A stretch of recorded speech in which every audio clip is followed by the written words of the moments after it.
Welcome.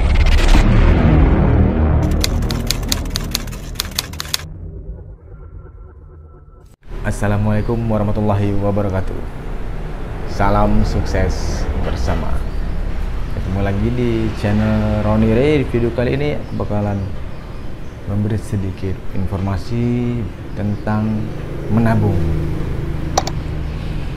Setiap orang pasti ingin memiliki tabungan, mau tabungan masa depan, mau tabungan untuk membeli sesuatu, tabungan untuk membeli investasi, atau tabungan untuk pendidikan anak, seperti itu ya. Mungkin tabungan untuk membangun rumah gitu. Jadi setiap orang pasti ingin memiliki tabungan.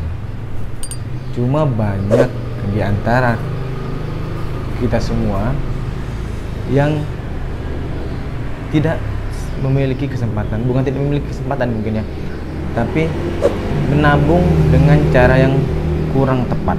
Bukan tidak tepat, mungkin kurang tepat. Contohnya, ada di antara kita yang mungkin menabung dengan menggunakan zaman dulu itu sampai sekarang masih ada menggunakan celengan. Jadi berapa ada masukin celengan. Setelah gajian dapat sisa uang sekitar 100.000, 200.000 masukin ke celengan. Bahkan ada yang bisa melebihkan uangnya 500.000 sampai 600.000 mungkin masukkan ke celengan. Atau ada juga dengan cara menabung di bank. Menabung di bank. Jadi ketika ada memiliki uang yang lebih gitu, disimpan di bank, disetorkan ke bank. Namun jangan dikira menabung ke bank itu kita akan mendapatkan bunga saja, tapi juga ada potongan. Contoh, jika kita membuka rekening di bank, kita akan dikenakan memiliki kartu ATM. Memiliki kartu ATM, maka kita akan dikenakan biaya bulanan. Biaya bulanan itu biaya ATM bulanan. Ya, setiap bank mungkin beda-beda. Makanya setiap bulan rekening kita, tabungan kita akan terpotong untuk itu. Biaya bulanan. Seperti itu. Biaya kita untuk menabung selama 1 bulan. Setiap bulan saldo kita mungkin akan berbunga, namun tidak sebesar yang kita pikirkan. Bahkan bisa berkurang tabungan kita karena besarnya biaya ATM tersebut begitu. Kalau orang zaman dulu mungkin lebih efektif ya, nabungnya di bawah bantal, tidak ada biaya bulanan, tidak ada biaya tabungan ya, namun cukup berbahaya seperti itu, juga kurang efektif. Kalau saya sendiri menyarankan untuk menabung emas.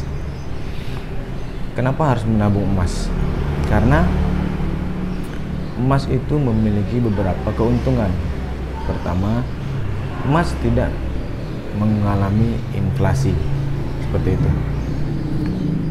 Karena rupiah, mata uang itu akan mengalami inflasi setiap tahunnya. Dalam setahun akan mengalami inflasi beberapa persen. Seperti itu. Contohnya seperti ini. Ketika hari ini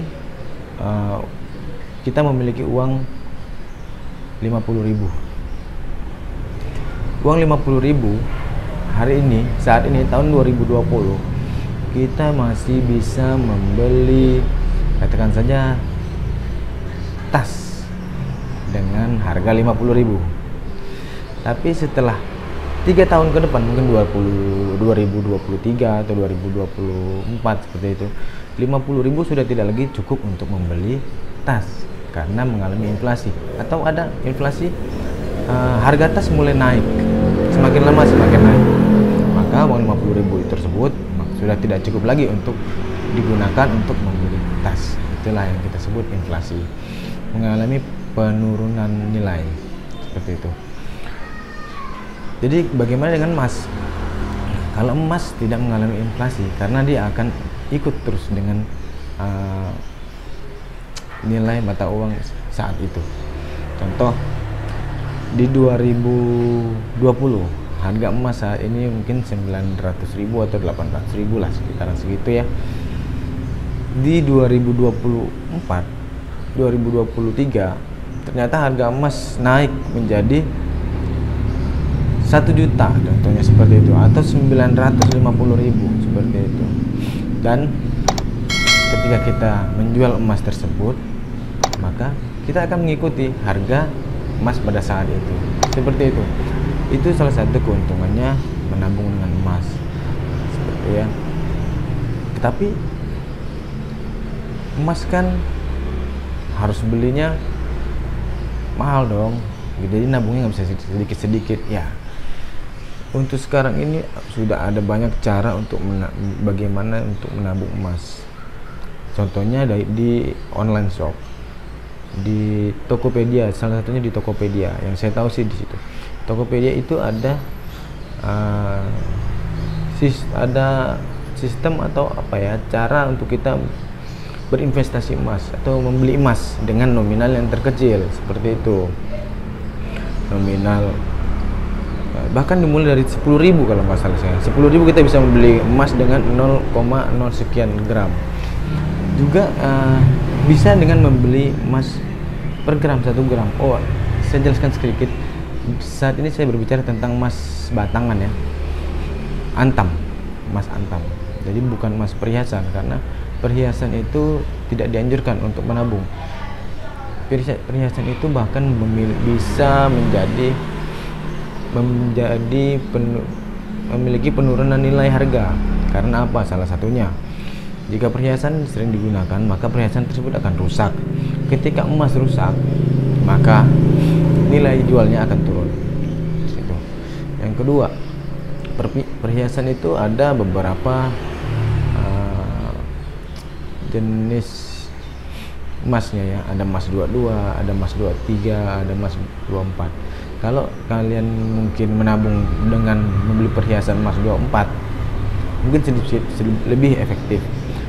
Namun juga tidak seperti emas batangan antam, karena seperti tadi saya bilang akan lebih rentan untuk rusak karena dipakai.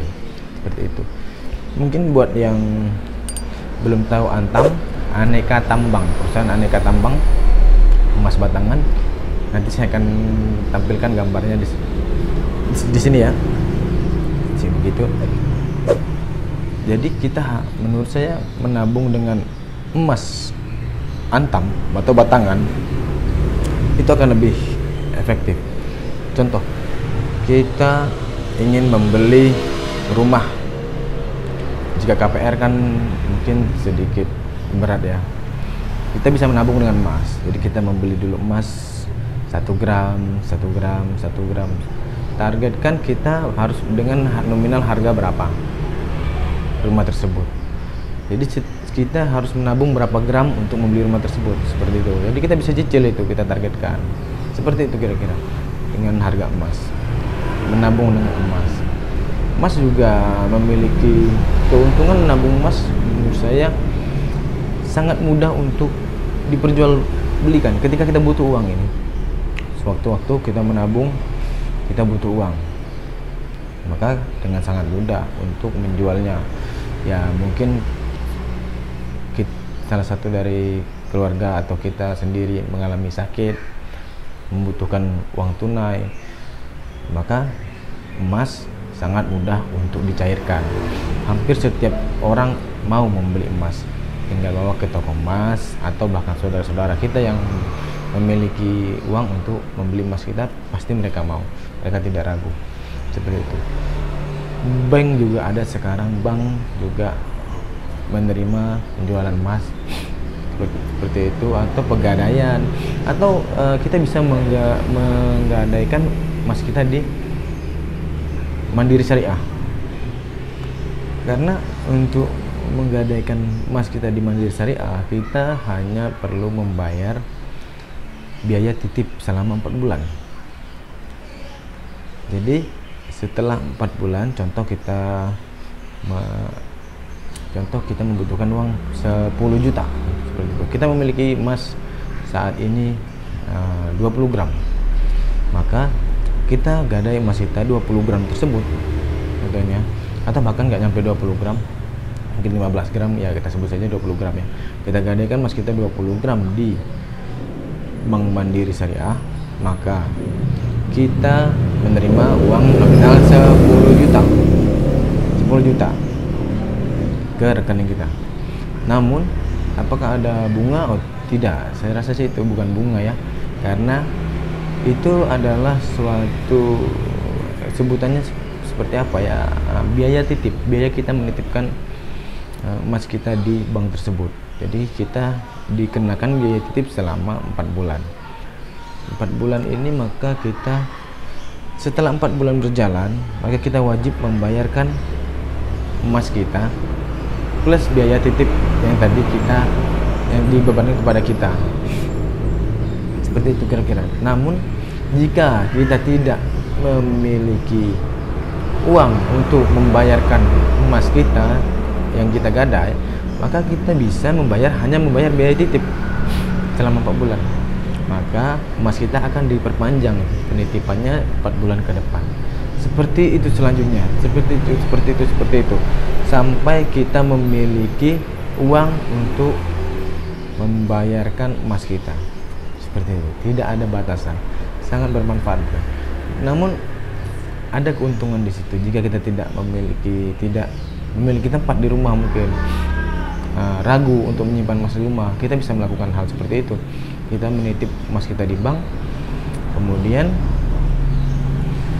setiap tahun emas itu kan identik dengan kenaikan harganya, akhirnya akan selalu naik. Ketika kita meminjam 10 juta seperti tadi, 10 juta di harga emas saat itu, mungkin harga jual emas ya, bukan harga beli, karena harga beli dengan harga jual itu berbeda. Harga jual emas saat itu mungkin di angka 500.000. Ketika 10 tahun kita menitipkan di situ, maka harga emas saat itu kita sebut saja 800.000. Berarti nilai emas kita akan bertambah, sedangkan nilai utang kita tetap seperti hutang yang kita pinjamkan di awal.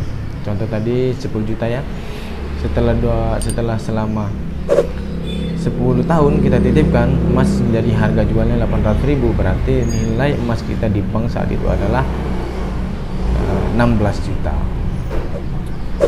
Seperti itu ya. Tadi kita gadai emas kita 20 gram, jadi 16 juta. Berarti sedangkan utang kita 10 juta, kita masih memiliki keuntungan 8 juta. Oke, mungkin sampai di sini dulu video kali ini. Jangan lupa klik tombol subscribe, support terus channel ini agar saya lebih bersemangat lagi membuat video. Assalamualaikum warahmatullahi wabarakatuh. Salam sukses bersama.